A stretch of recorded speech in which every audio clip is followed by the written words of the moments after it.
Artificial intelligence is now able to read the human mind. Now this may sound like hyperbole, but it is real.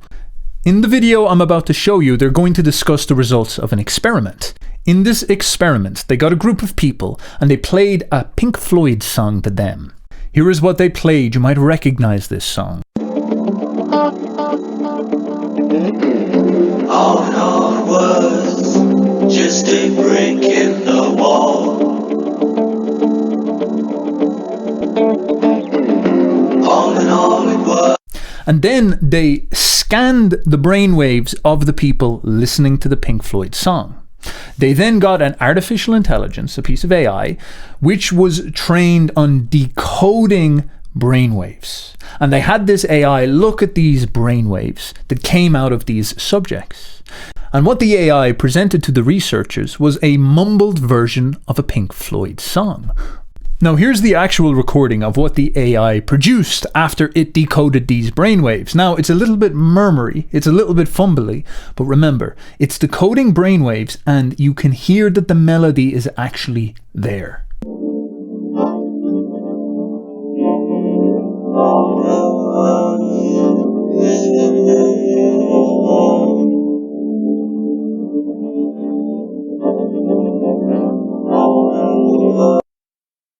Now, yes, it's not exactly a carbon copy. It's not exactly pristine. I wouldn't be caught on the school bus bopping my head listening to that. But you have to admit that it's close. It's much closer than it should be. You have to admit that it's somewhat accurate, maybe 60% of the way there.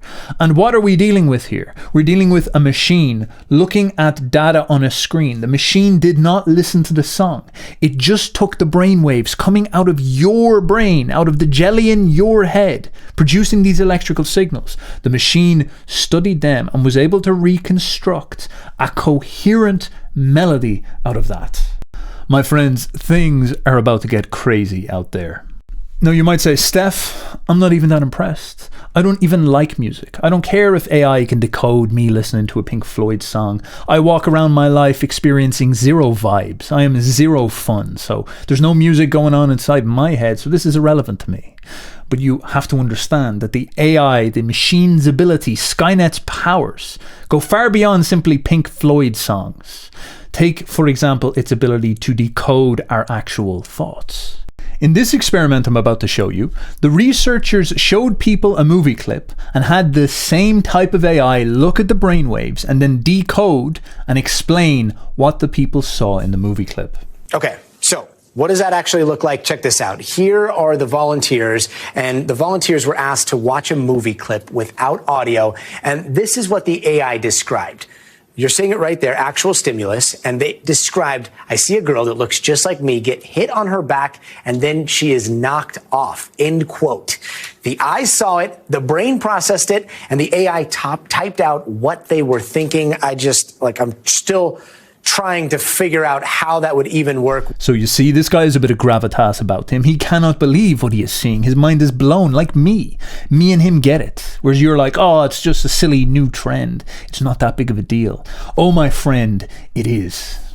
What we have here is the capacity for machines to read our minds. They can look at the electrical signals coming out of our brains and they can interpret these with a decent level of accuracy. And everything we know about artificial intelligence, everything I have learned from using it, is that it gradually gets better as time goes on. Midjourney used to deliver up these little blobs when you would ask them for pictures. Now we can get stuff that's close to photorealistic. It's only taken a year for that to happen. Where is this phenomenon going to take us in 1 year, in 5 years, in 10 years? Now, let's switch on our imagination here for a little bit and think about what this might mean. Just be careful. Skynet might be watching. Don't think any thoughts that are not government approved. You never know what machines might decode. What does this tool mean in the hands of tyrants? Let's imagine that we lived in communist Russia. Oh, what a terrible thing that would be. Or George Orwell's 1984. Now, what is the problem there? Well, obviously, the paradigm that exists, the communist paradigm, is wrong. It's an anti-human, anti-life perspective upon the world that leads to great tyranny and oppression. Or the party in 1984, what a terrible paradigm that is. Now, these anti-life regimes had to enforce their way of seeing the world through espionage, through the KGB, through the party's infrastructure of spying and thought control. In 1984, you could be accused of having thought crime. If anybody had suspicions that you were thinking nasty thoughts, if they decoded in your words dissent, they would have every reason to send you to a correctional facility to get your mind straightened out. The same in communist Russia. If your kids came to school and started to say, oh, mommy and daddy were telling me that the government's not all that they pretend that they are, that the Marxist regime's actually a little bit of a scam. There's a lot of corruption going on. If the teacher heard that and reported it back to the local commissar, daddy might end up in the gulag, or mommy and daddy might end up getting dragged out in the middle of the night, never to see their kids again, to get brought away to be re-educated. Political regimes are held together by the trust that people have in the stories that the regime is putting out. And one of the simplest ways to make sure that that happens is the regime can enforce thought control upon the people. Now imagine if these 1984 tyrants, or these communist Russians, had access to artificial intelligence technology, where they could sit people down or put helmets on their heads. They could read people's brainwaves and decode their thoughts themselves. They could see what they are thinking. They could see that their thoughts are clean. Because, of course, the problem with communist Russia, the problem with George Orwell's 1984, the entire story of 1984, is in some sense the world inside Winston's head, the world inside the hero's head, is where he is free. He is free to hide away from the surveillance television. He's free inside of his own mind to live a romantic dream, to have individual thoughts. He's free in here. That's the one place they can't get you. But what happens when technology allows them to penetrate all the way inside of your skull and take over that world and judge that world? Luckily, George Orwell is fiction. Luckily, the communist regime was defeated in the 20th century. But our current paradigm is not above these risks. We saw in the last 5 years that our regimes will have no qualms about using technology to coerce and enforce consent against people's will. They didn't hesitate to utilize the advancements of modern technology to create a control system which decided whether you could participate in society or not. They went ahead and even tested this in a test round. Why should we assume that they wouldn't figure out a way to use these types of tools to read our thoughts, to try to detect hate speech? They're currently instantiating hate speech legislation across the West. Why would they not advance that? Here we have something that doesn't have to rely on whether somebody says something wrong, whether somebody voices an opinion that's dangerous. Instead, you can just go straight to the source. You can go inside their imagination and their minds, the privacy of their own thoughts, and you can detect if there's hate in their hearts. No need for us to guess about their intention. Are they saying these horrible things because there's something wrong with them? We can just go inside their heads, decode their actual thoughts, and figure out if they're a psycho, if they're twisted, if they're crazy.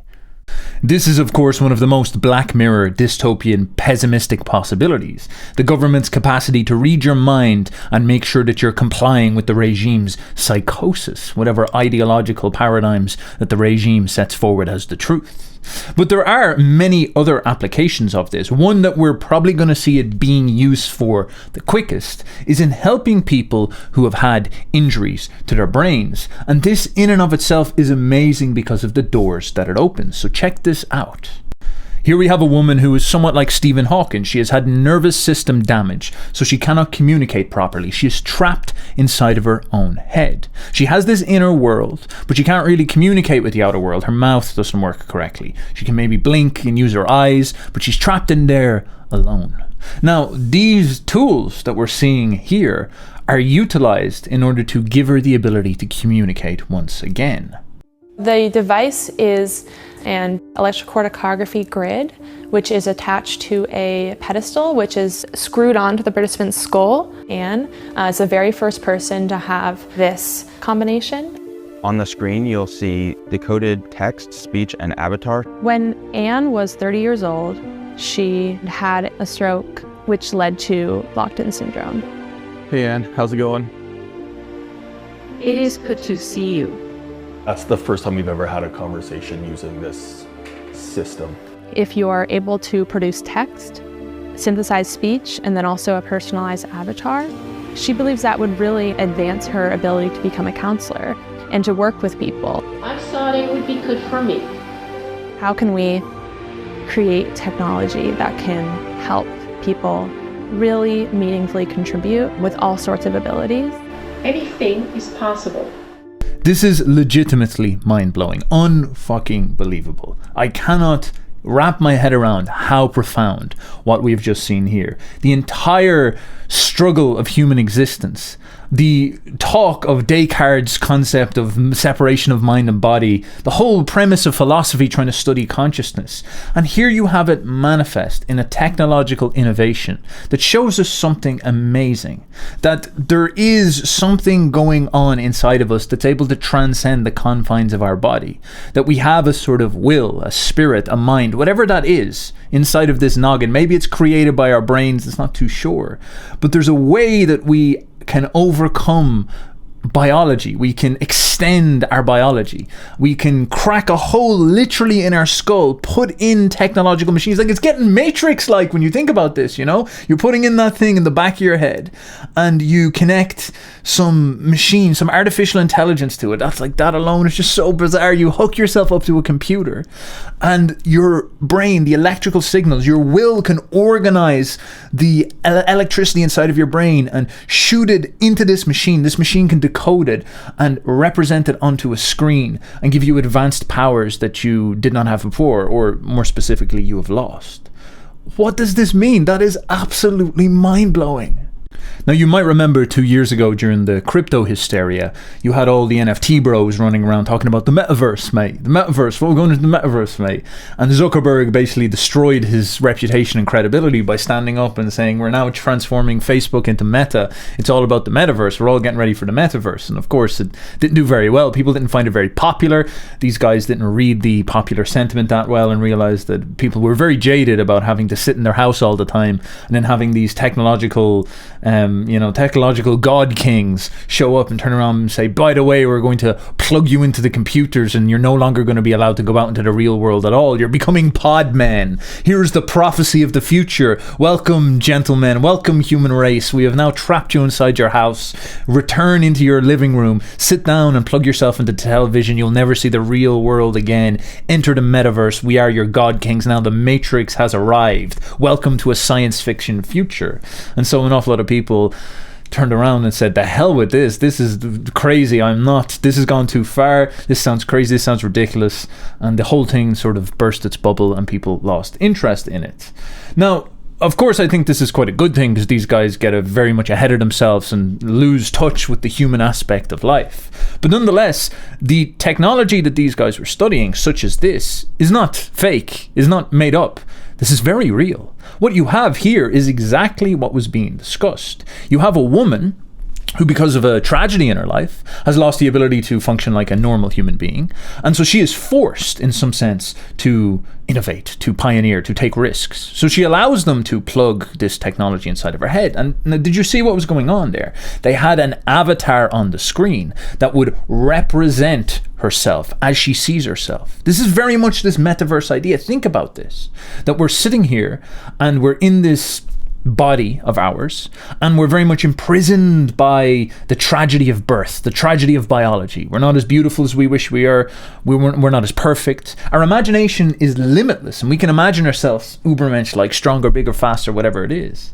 And this woman has very much the most extreme version of this, where her body is completely destroyed. She cannot function. She is wheelchair bound and all she has is this imagination. And this is something magical about humanity, just like Winston, trapped in 1984, trapped in the prison of the world. It's very Gnostic, you know, trapped in the prison of the world. You have this woman trapped in this prison of the world, trapped in her biological body. But her limitless, profound imagination can see herself in a different way. And she projects that image onto a screen. We now have a technology that allows her to request via her imagination an idealized image of herself. And she can now connect to that and embody that idealized image. She can project her spirit into that avatar. Now think about how far that can go. Think about her incentives. She has no reason to want to return to her bodily existence. She is free inside of this machine. This avatar, this idealized version of herself, is a better place for her to go in her life. She would rather enter into this digital version of herself. And if we could perhaps use these tools to put on like a virtual reality helmet, as people talk about, where she could actually begin to look out through the eyes of this avatar, why would she not want to spend 12 hours a day inside living as that avatar, where she can freely move around again, where she can freely go and act, where she can speak, where she actually has a body that works? Why wouldn't some people who are damaged want to do this? Now, of course, it sets a bizarre, frightening, and profound precedent of mankind escaping from reality. This is just floors me, because I'm a big philosophy bro, you know. I've been into philosophy for years, and all of this technology is forcing us to confront the fundamental questions of philosophy. Philosophy stuff is a load of losers, a load of nerd academics who get caught in abstractions and aren't really that charismatic or dynamic in their thinking. They're, you know, midwits who like to give out to people about their favorite philosophers as if whatever it is. And they miss this. They miss what's actually happening right now, which is these technologies are making all these questions completely relevant. This is Gnosticism. This is the exploration of escapism from material reality and falling into a Luciferian new world. And what does that actually mean? This is the problem of consciousness put to its very limit, a scientific testing process. This is the questions of neuroscience, and all of these things are putting these things on the plate for us to confront. We're having people with the ability to cross the boundaries of what consciousness is and transport our consciousness into electricity, and then move that consciousness into a heaven created by mankind's collective imagination. How profound is that? Christianity speaks of the rapture at the end of time, where God would lift our spirits out of this fallen world, this evil world, and these trapped bodies. He would lift us, our spirits, out of this world and lift us up into a heaven that he has created. The kingdom of God is come. And you can see this archetype fulfilling itself here in some sense. Mankind, in our collective creative efforts, have realized, almost like a team of Gnostics, that this world is not good enough. We die, we are fallen, we suffer, we struggle, we are limited. And technology now gives us the power to overcome these limits. And we can create this united heaven, this united kingdom of God. This is what the metaverse is. And we can reach into your mind with the spindles of technology. We can reach into the back of your mind, pull out your mind itself, and put it into this kingdom of God, and there you are free. There the world is overcome. But you might say to yourself, Steph, this quasi-religious garble, I'm not interested in this. I'm not somebody who is injured or diseased. I didn't have a stroke. How is this tech going to help me? How is it going to make me more powerful? How is it going to help me conquer the world? Well, do I have news for you? So I'm sure you've heard of Neuralink. Let's take a look at a video they published where they had a monkey play video games. This is Pager. He's a 9-year-old macaque who had a Neuralink placed in each side of his brain about 6 weeks ago. If you look carefully, you can see that the fur on his head hasn't quite fully grown back yet. He's learnt to interact with a computer for a tasty banana smoothie delivered through a straw. We can interact with the Neuralinks simply by pairing them to an iPhone, just as you might pair your phone to a Bluetooth speaker.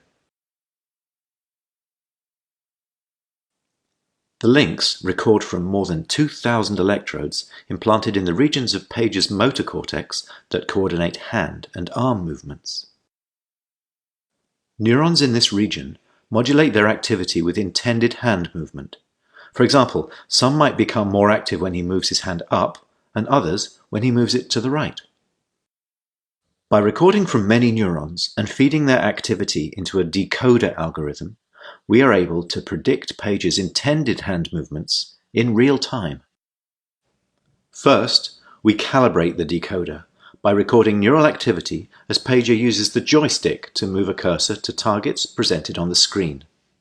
As he's playing this game, we're wirelessly streaming, in real time, the firing rates from thousands of neurons to a computer. Using these data, we calibrate the decoder by mathematically modeling the relationship between patterns of neural activity and the different joystick movements they produce. After only a few minutes of calibration, we can use the output from the decoder to move the cursor instead of the joystick. Pager still moves the joystick out of habit, but as you can see, it's unplugged. He's controlling the cursor entirely with decoded neural activity. Our goal is to enable a person with paralysis to use a computer or phone with their brain activity alone. Because they wouldn't be able to move a joystick, they would calibrate the decoder by imagining hand movements to targets. One of the things the Neuralinks allow Pager to do is to play his favourite video game, Pong. To control his paddle on the right side of the screen, Pager simply thinks about moving his hand up or down. We've removed the joystick altogether. Now that he's up to speed, let's increase the difficulty and see how well Pager can play with the Neuralink.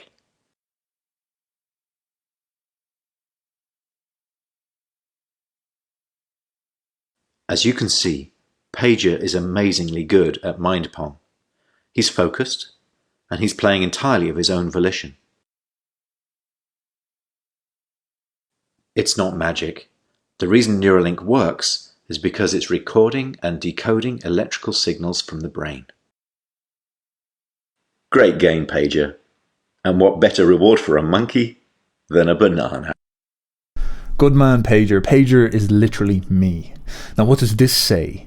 What does this mean? Think about this. Use your imagination. Because this is the world we're going towards. What is the struggle of the 20th century? What was the problem that so many thinkers came across in World War I? We look back to the Bronze Age. Man picks up his sword and man becomes heroic. Man is Achilles. Achilles, the super warrior, most capable of using the sword, most athletic, Achilles of the swift foot. Man is heroic when he fights with weapons. But come the 20th century, we see the arrival of the advanced machine guns, artillery, bullets. War turns into a mincemeat grinder. There is no heroism anymore. It is simply a numbers game where technology chows down through many, many men, and you walk out hoping that you are not squashed like a mosquito underneath a combine harvester. War is dehumanizing. You have great heroes like Ernst Jünger participating in these wars and coming across these motifs and these challenges. How do I find the heroism of war from the past in one of these new modern wars, these wars of industrial machines? War all of a sudden transforms into something that man does not want to participate in. There's no way to become heroic. There's no possibility of being Achilles in a modern war. You look at the modern war happening in Ukraine, and again, it's a very bleak affair. An unromantic load of men hobbled up in a trench like in World War I, only this time they're just hoping to God that a disembodied drone doesn't fly above their head and drop a grenade on them while they're asleep. It's bleak, it's sad, it's inhuman. There's no romantic charges, no men organizing in large cavalry charges so they can mow down their enemies in a great battle like in Lord of the Rings, or the charge of the hussars in ancient Europe. So what does this mean? And we see war evolving dramatically with technology. Now, this is a weird phenomenon because this is now allowing man to once again inject himself in technology in a very fascinating way. Man is going to be able to get his hands inside machines. Really think about this. Think about where this goes. Before, we have our cannon and we shoot their artillery up into the air and all this. Now we have these drones showing up. And these drones are usually piloted, by the way, by guys with like Xbox controllers. Now, what happens when the drones start to merge with this avatar conception? What is going to go on then? Is war going to turn into some type of Final Fantasy, Transformers, video game drone warfare? Will it be crews of men sitting in these huts somewhere in America and then whatever country they're fighting against? And they'll all project their imagination, like the Matrix. They'll be projecting their imagination via Neuralink, into these these drones, these bodies that they create. And then these drone bodies will go out and fly up into the air, up into outer space, and they'll have swords and they'll have weaponry, whatever way it will work, and they'll be fighting the other nation, country, or army's drone entities. And there'll be this large clash of the titans up in the air. It'll be like gods fighting in the sky. These technological machines that are possessed by nothing more than the spirit of the people down in the world. What do I mean by this? Again, think about that woman who had the stroke. She uses these Neuralink connections to put her brain inside of an avatar, and the avatar then can operate out in the digital world. Now, there's no difference between that avatar operating in the digital world and that avatar being injected into a robot, a piece of technology that can act in the digital world. This is like, I don't see how this doesn't come to fruition. That what we're going to see in the future is video game bros embodying Transformers, going out and taking over the world. That seems like it's going to be the level. And the speed of their imagination, the speed of their wit, the speed of their mind is going to be the thing that decides who wins these fights. We're going into some crazy sci-fi future. And then think about how this might come across something like Iron Man. So imagine if we could create some type of suit of armor, an Iron Man suit of armor made of titanium, very fluid, like the old medieval knights with their chainmail and their broad shining armor. We could maybe get a set of technological tools and give your hand some type of apparatus that's able to, I don't know, catch bombs or some crap like this, something crazy. And you could deck people out in these suits, connect their minds to it via the imagination, and then you have in essence the return of the super warrior. You have in essence the return of the old medieval knight. The Terminator will walk the earth once again. The medieval knight stood so profound over the peasants because they had the money to be able to afford advanced armor, which would made them basically invincible compared to most peasants. Armor was very effective back then. And so the European knight would have appeared to the peasant as some type of Terminator, an invincible military trained man who was better fed, so he was taller and stronger and educated his whole life on how to fight, covered in this expensive armor, probably up on a horse as well. This is a man above them, a Superman. And this is possibly what we will start to see, is things like this happening once again. What does this mean? I don't want to be some mindless hype guru, but I think you can understand that this is the world that we're going into. And it's going to force us to confront some absolutely foundational questions about who we are. It's going to put us up against some unbelievably serious technological dangers. What are we going to do about the regimes that are in place now when they have access to this type of technology and they can use it in pernicious ways against us? We're in a vulnerable position. What does this mean for armies of the future, for weaponry? Does it mean that the first people who actually start to utilize these tools, maybe they augment their own bodies and create, new apparatus that makes them essentially super soldiers? Are they going to be able to lord over everybody else on Earth? What type of confrontation with reality are we going to have then, coming up against people who are not made of flesh and bone, but are made of things that are harder, more dangerous? What happens when they have rocket launchers coming out of their hands, or their imagination can control drones that can lord around the world, fly up in the air, stuff like this? Things are going to start getting crazy out there. Or think about something Jason Reza-Georgiani has been bringing up for years.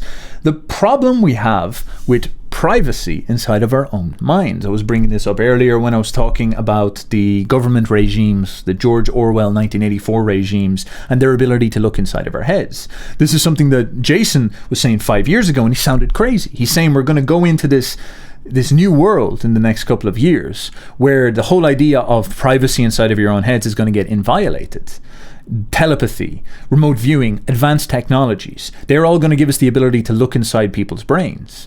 And once that happens, we have to completely reform the entire premises of our civilization, which is things like the law system, things like legal systems. These are all going to have to be thrown out and reconstructed because of this ability for us to look inside people's minds. And what does he mean by this? Well, of course, you go into a courtroom and the entire premise is that the court cannot access your brain And so what needs to happen is they need to get a load of people to listen to your story and then listen to the other person's story. And then there's a judgment made. There's a decision made on who is lying and who is telling the truth. And then some person goes to prison as a consequence of this. It's very, very serious stuff. People can get executed because of these things. Now, that entire procedure and process is annihilated and must be transformed in the face of something like our ability to look inside people's minds, our ability to penetrate into their thoughts and see what they're actually thinking, to decode their thoughts. Are we supposed to allow all judges to legally force people to have Neuralinks installed inside of their heads so that we can extract their thoughts and read their minds and pull out their memories about what happened that day when there was the car crash, or that day when that murder went down? Are we allowed to do that against their will? What is the situation here? What is the precedent that is set? It's absolutely crazy, you know. These are real questions that are going to come up, and it goes far beyond this. You know, is it legal for you to be able to use these technologies to look inside other people's heads? Where do we draw the boundaries of things like hate speech and stuff like this? Things are going to get crazy out there. And Jason was talking about this years ago. He sounded crazy, but he doesn't sound so crazy now. He sounds a little bit like he was ahead of the times. And so all I can tell you is that things are going to get crazier and crazier out there. These technologies are here. These technologies are real, and they are going to hit us like a truck. This is going to be transformative to the way that we live our lives in a way that I just don't think we're ready to even comprehend. And to give you an analogy for this is not something that sounds crazy or bizarre or hasn't happened before. This little phone has completely transformed society. Think how much the social fabric has fallen apart because of our phones, because of the ability for people to mass communicate. This happened in the Protestant Revolution. The printing press comes around. People can publish widespread information. Everybody starts publishing the Bible in their own native tongue. Everybody starts reading the Bible for themselves. They rebel against the church. There's this explosion of all these Protestant movements, and then there's a load of wars, and it culminates in the 30 Years' War in Germany, where something like 30%, like a third of the population, 1 in 3 people were killed as a consequence of this stuff. This phone comes along and it allows this distribution of information on a broad mass scale, and you have an enormous amount of ideas and people and stuff being spread, and this huge revolutionary energy starts to build up, and then all these enormous geopolitical situations happen. Things are getting crazy out there, man. And then we have the arrival now of these technological tools where we can plug machines directly into people's minds and get their imaginations to interact directly with machines and control them more accurately. What does that mean? Where does that bring us in the future? Now, one motif that I see that is consistent and sacrosanct is the primacy of your imagination. The creativity of your mind is seemingly getting more empowered as we go into these technological realms. Now, it's quite weird, it's quite strange, but that seems to be the motif. What is the thing that is being freed for that woman who had that stroke? Technology is giving the ability for her mind to overcome her situation, for her imagination to show how it is able to beat the restrictions placed on her by her biology. Very fascinating. Technology allows her to reimagine herself and allows her to project her language and her consciousness and her logos into a new body, a new entity, a new machine. And that allows her to live forward in that thing. Fascinating.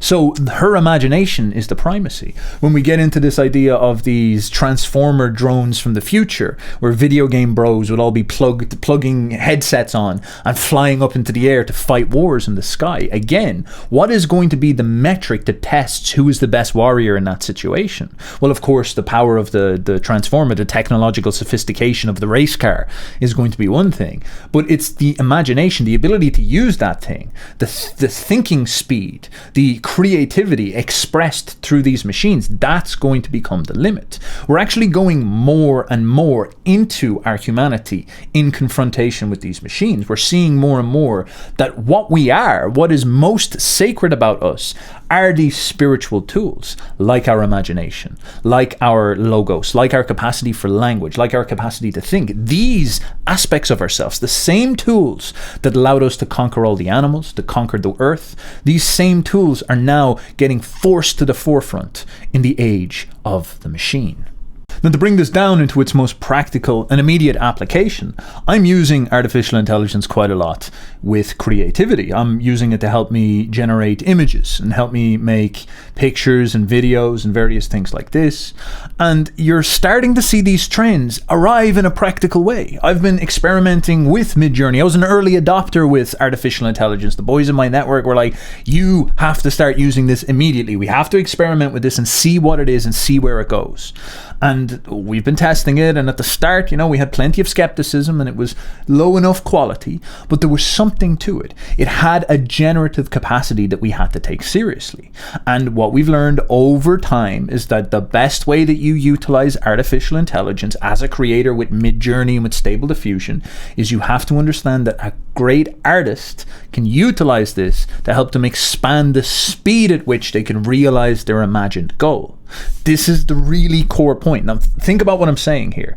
You give some average normie, average NPC with no imagination, and they have no image and they have no artistic impulse and they have no artistic goal inside of their heads. They don't have that thing that they're looking for. And you give them these tools and they'll just generate crap. They'll just produce loads of pictures, but it's not going to have any style. It's not going to have any story. It's not going to have any soul. It's not going to have any imaginative intent, which is what an artist brings.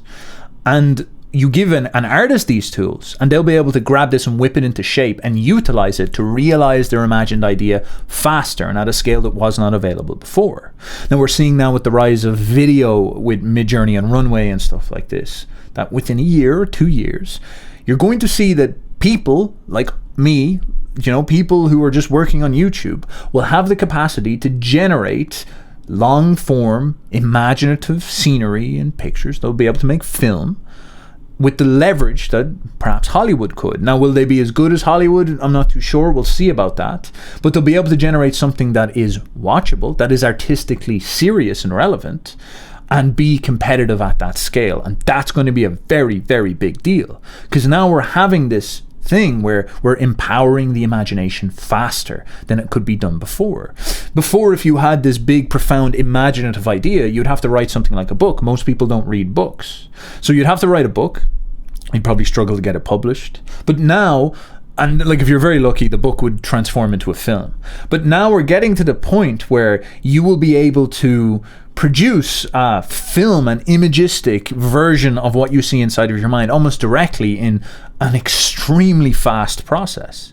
And this is going to allow us to see many of the best ideas rendered as fully as possible, meaning that imaginative ideas are going to reach the market faster than they did before. This is going to be quite strange. Maybe there'll be lower quality, maybe there'll be more junk. There probably will be more junk as a consequence of this, but there will also be a couple of moonshots in there. There'll be more things that do very, very well. We're entering into a new era. And it seems like the coefficient that matters is the imagination. It seems like, and I've been speaking to AI experts like Sam Woods, who is constantly talking about this. I recommend you check him out.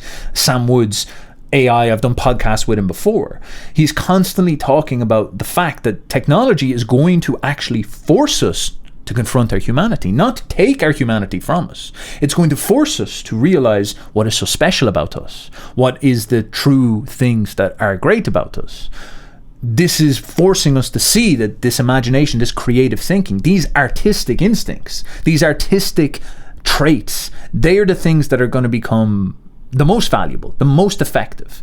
If you have a great artistic imagination, you'll be able to leverage these machines in order to bring that imagination to fruition faster and more effectively than you ever would have been able to do before, especially as an individual. And this is going to massively transform the opportunities at your feet. So your imagination is about to become the superstar more. Now, this is the optimistic case. We could all end up in some type of George Orwell regime as well. Maybe this will just be this absolute torrent of crap art that will just drown out any creativity, and the internet will become a sloth, like a trash heap or something like that. That is all possible as well, but I like to think optimistically as well as pessimistically, and this is what I'm seeing. And so these conclusions, whatever you may think of them, have led me to decide to build what I'd like to build for people. Because I, for years, have been a big proponent of storytelling, of learning to write, of learning to use your imagination, of learning to develop it in the Jungian style. I was doing this when I was a young man. And I'm also a great proponent in utilizing technology. I've always been big on utilizing social media. These are all excellent tools for you to spread your logos out into the world. And I see that these two trends that I've been very focused on, these practical trends of crafting your capacity to storytell, becoming a better writer, developing the capacity for you to use your imagination, understanding the higher level ways of thinking, like systems thinking, like reasoning from first principles, that allows you to make better decisions, allows you to run operations and organizations like businessmen would and entrepreneurs would. Combining these, what we would call mental skills, the capacity to write, storytell, think, imagine, combining these mental skills with the willingness to be an early adopter with new technologies that are showing up in the public sphere, like social media, like now artificial intelligence, learning how to unite these two forces, the old classical skills embedded in our bodies, embedded in our minds, with new technology, marrying that stuff together, that's what's going to make you competitive in the future. Your ability to do this is going to make you stand out. There's a lot of people out there talking about how AI is going to transform everything and you just need to get AI to put on your socks in the morning. That's not going to happen. The machines are not going to do all your work for you. There's a lot of people out there talking about becoming a writer, learning how to write books and all this. Again, that stuff is good. I like going on that project of writing something like a book, but you're getting left behind if you're stuck in that way of thinking, trying to write like you're in the 19th century or something. We live in the 21st century. We are technological beings right now. Things are transforming very, very fast, and we're moving into a new world. And uniting these two forces is what's going to make you most powerful, especially as a creator. And so if you're interested in learning more about this, you can go down into the link in the description and join my program, where I will hook you up to a laptop and feed you banana smoothies and make you play ping pong all day and tell you that it's transforming your mind. Outside of that, of course, I may teach you the arts of writing that I learned when I was growing up. I'll teach you how to storytell, the first principle style of thinking necessary in order to get good at that. I will talk to you about how to speak better, and then I'll combine it as well with showing you the process for learning how to do artificial intelligence, how to utilize these new tools, the process I use in order to make AI animation, and talk to you about the utilization of social media and how all these things stack up together to turn into a complete skill set, a personal development skill set where you develop all this capacity to have a deeper, more profound soul, united with modern technological tools that you can integrate with and utilize these tools in an effective way. So if you're interested in that, pop down below. Thank you very much for your time. Stay juicy and have a good one.